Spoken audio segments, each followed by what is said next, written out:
Okay, so we're going to look at arithmetic sequences here. Now, these are, we're going to hands down because we don't have to do it twice, we just want to do it once. So eyes up, you can't listen and write at the same time. These are essentially linear equations. That's all they are.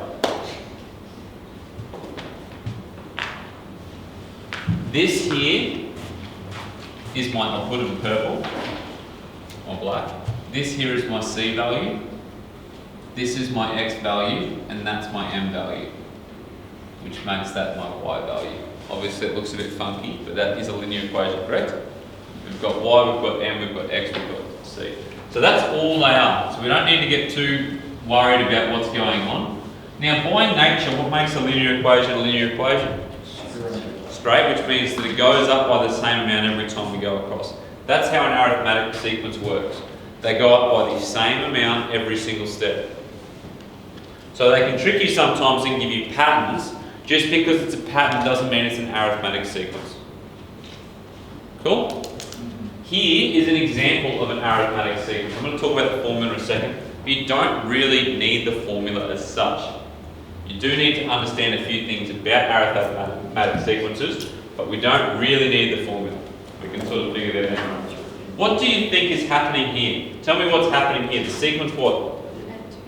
Goes up by 2 and it starts at? So the C value is 3 and the gradient is 2. Cool?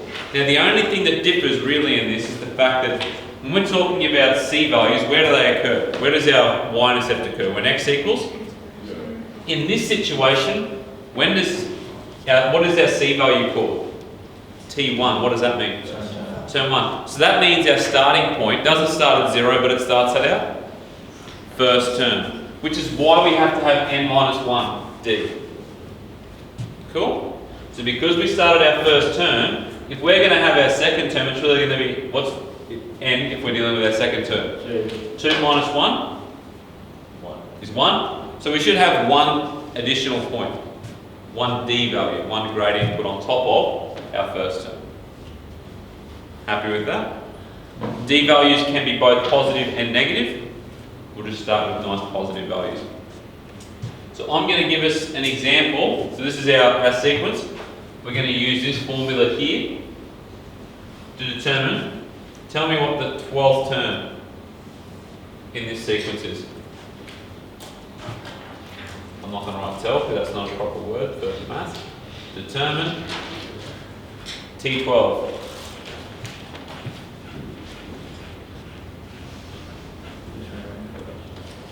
You shouldn't need your calculators.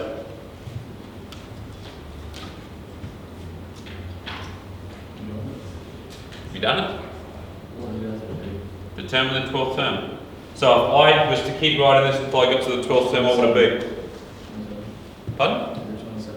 27. Anyone disagree?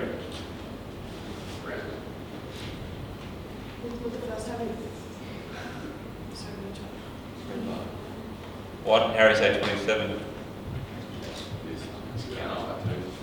He was going up by 2. He's like, 12 times 2, which is 24 plus 3. What did he not factor in?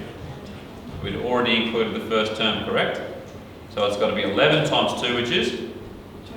22. So n is 12, isn't it? 12 minus 1? Yeah. Times 2 plus 3. Cool? Is 3 on the first term? 3 is the first term, but it's included. Makes sense? So when we say the 12th term, we're 11 away from our first term. 11 terms away. Does that make sense? So things that are not arithmetic sequences, things that multiply by the same value. So if it goes 1, 2, 4, 8, 16, we can see the pattern there, but it's not arithmetic. Why is it not arithmetic? It's not going up by the same value. So if you want to check if it's it's a pretty tricky procedure here, but we go, what's the difference between these numbers? Yeah, you put plus 2, what's the difference between these numbers? What about these numbers? Ding, ding, ding. We have an arithmetic sequence. The difference is 2, the starting value is 3. If you can rearrange and you understand that equation, you'll be fine. You'll also see this equation, but I don't think it's worthwhile writing down, because if you understand what's going on, What does that mean? What does it mean? Tell me what that means. Tn plus 1 equals Tn plus D. It sounds really funky and cool, and you can drop it at blue like disco. The next term in the sequence would be the Previous, yeah, the original term. Exactly right. If I want to, what's the next number going to be? 11. How did you know that? I did 2. Tn plus 1, so T5 is equal to T4, which is 9, plus 2. If this term's 11, what's the next term going to be? That's why we don't need to write that rule down. If we understand what arithmetic sequences are, if you want to write it down, go to your heart's content. But if you understand that the next term is equal to the previous term plus D, then you're all good. Happy with that? Can D be negative? Yes, it can. You should be right to get going on exercise 1.4, question 5.